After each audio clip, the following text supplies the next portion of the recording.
This story begins on the 6th of January, 2006. And I'm living in two completely different worlds at exactly the same moment in time. In this world here, I am physically lying on a hospital trolley. I've just undergone 12 hours of grueling neurosurgery to remove a benign brain tumor that was going to kill me. And although the operation was considered a great success, my surgical team are extremely concerned. I'm not coming round from that operation. I remain completely unconscious. Now, over here in the other reality, I'm physically lying on my side. I'm on the ground. And in front of me is an ornate open wooden doorway. And it's so narrow, and I'm trying to fit through. A bit like Alice in Wonderland, Shrink Me. But I can't fit through that doorway. And no matter how much I angle or turn my body, nothing's happening. And I'm getting very, very frustrated because I've got to go through that doorway. And as I take a little sit back and take a breather, I notice I'm no longer alone, as it happens. In front of me, there's two pairs of shoes. There's a large pair of black dress shoes, and next to it, there's a smaller pair of black boots. And I notice there's buttons going up the ankle. These people are wearing Edwardian costumes. They've got wide, warm smiles. They've got soft, ebony skin. He's wearing a silk top hat and tails and a crisp white waistcoat. And around his neck, he's wearing a silk scarf. And next to him, she's wearing a black and white silk taffeta gown with a tight bodice. And on her head, she's got a bonnet with a silk scarf tied around her neck.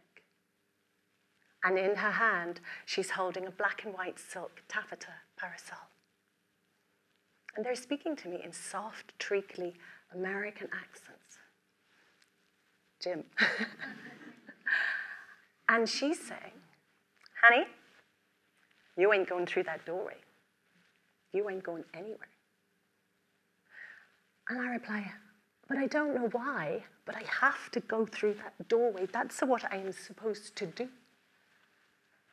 And he replies and he says, honey, you ain't going anywhere. You're staying right here. And in that moment, all of a sudden, I am conscious. And now I've never been more conscious in my whole existence.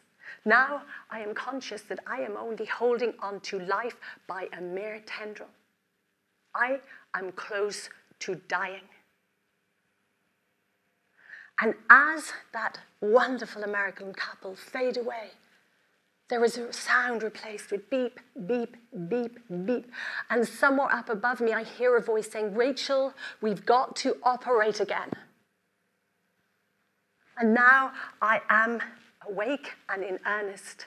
I am scrambling and pulling myself through layers and layers and layers of consciousness to get enough energy, to be able to find my voice and to make it strong enough to be heard to say, don't. I won't survive anymore. You see, a CT scan had revealed I had an intracranial bleed. I was bleeding into my brain. A clot was forming. And if something wasn't done very, very swiftly, I would surely die. But I was heard, and a decision was made to wait a while. And while they waited, a miracle happened. The bleeding into my brain began to stop. The resulting clot was being reabsorbed. My life was saved. I had saved my own life. And when I think back on that event, and I do sometimes, I'm always reassured because somewhere inside of ourselves, I know there's a portion of us that remains unharmed. No matter what happens to us, it's always there in the background, waiting to come to our aid. And it's come to my aid, and it's come to a lot of people that I've worked with, and it came to Susan's aid. Like me, Susan was living in 2 different universes at once. Out in the world, she was a successful businesswoman, at the top of her career, revered and respected, and known as a bit of a character, actually. But in her other world, in the other universe at home, it was a different picture. Her relationship was unhappy. Her husband had become very controlling over the years. And in this world, Susan didn't have a voice. And it was one morning as she was putting on her face to go out into the world that she looked into the mirror and she noticed the emptiness in her eyes. And then she heard it somewhere deep inside, a voice which was saying, "Susan, what happened? Where are you, Susan? Where did you go?" And that woke Susan up, that voice.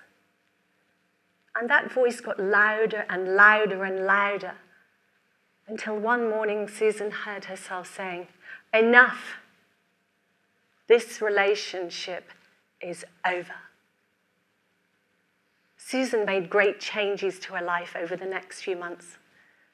And it wasn't long before her universes had aligned and she was living differently. Now, meanwhile, back at the ranch, as they say, back in the operating theatre, that surgery left me completely paralyzed down the left-hand side of my body. I had an acquired brain injury, and I was left with epilepsy. And I was prescribed 6 medications 4 times a day just to keep me stable. And dutifully, I took that medication. 6 years later, I'm sitting at the kitchen table with my lovely daughter, Nicola. We're eating avocado and toast.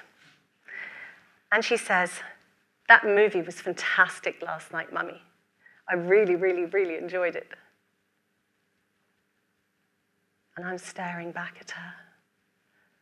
And I have no idea what she's talking about. Oh, gee, these days you never remember anything. It was 51st Dates, Mum. The story about the woman with no memory and the man who's in love with her and he takes her on the same date every single day. And that's how they live happily ever after. The irony of the moment wasn't lost on me. I, now, was a woman with no memory who wasn't able to remember watching the movie about the woman with no memory. And there it was, that voice again. And it said, "Wake up. Wake up, Rachel." And I did wake up in that moment. And I was aware of that slow, steady decline. I hadn't noticed that I was unable to feel anything apart from ranges of emotions that included anger or deep depression. And I remembered in that moment that I couldn't even remember Nicola's birth date. And I saw that I was only seeing life in a monochrome. There was no color. And I knew I had to do something, and that voice got louder and louder and louder every day until I began to ask some questions. And I went to see the neurologist, and I said, "Am I indeed as brain damaged as you first thought? Or is there anything else at play here? You've got a massive acquired brain injury. It's unlikely. That's the way it is." And I nearly turned away, and I nearly took that information, but that voice spoke again inside. And so I went back and I said, here's the medication I'm taking. If there's any one of those medications that could be even causing a small proportion of my difficulties, is there any one that you might pick? That one. That one could be a problem. So what do? Stop taking it? And I did. And within hours, I was in real trouble. I had the most dark thoughts you could imagine. I was absolutely feeling as if I was going to have a heart attack. I was sweating profusely. And I was disgusted because I thought I had worms crawling around the inside of my mouth. And I saw beetles running around my wrist. I was in total horror.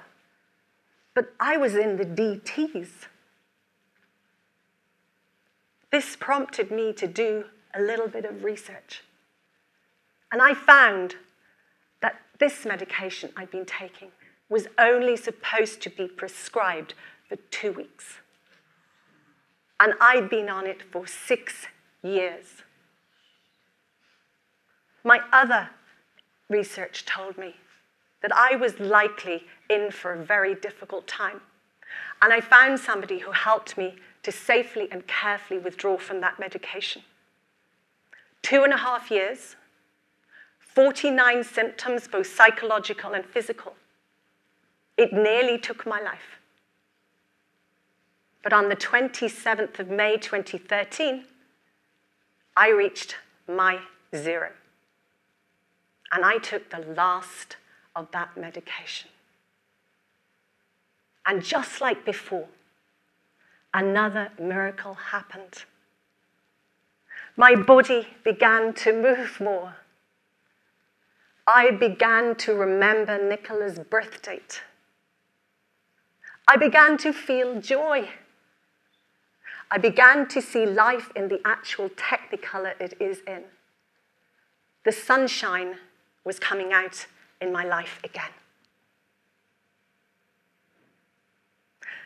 Those experiences were profound, and granted, I know they're extreme.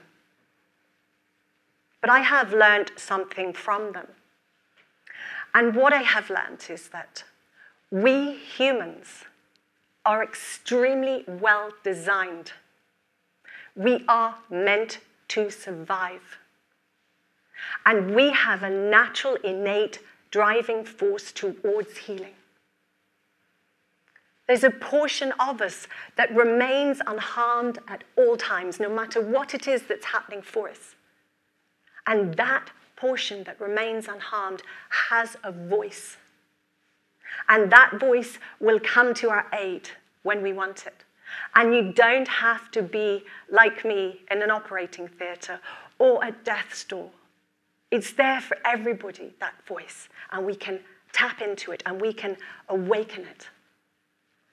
And the way we do that is we learn to wake up to where we're at, to question our realities, to become fully awake, to begin to advocate for ourselves, to understand where we're at, to research our condition or circumstances, and importantly, to learn to tap into our innate wisdom. Some people call it the gut instinct. I call it that inner wise person. We can tap into that. And that activates this deep voice that is within each of us. And that voice I know is within me. I've seen it in Susan and hundreds of the clients that I've worked with. And that voice is not just reserved for the chosen few. That voice is also within all of you. Thank you.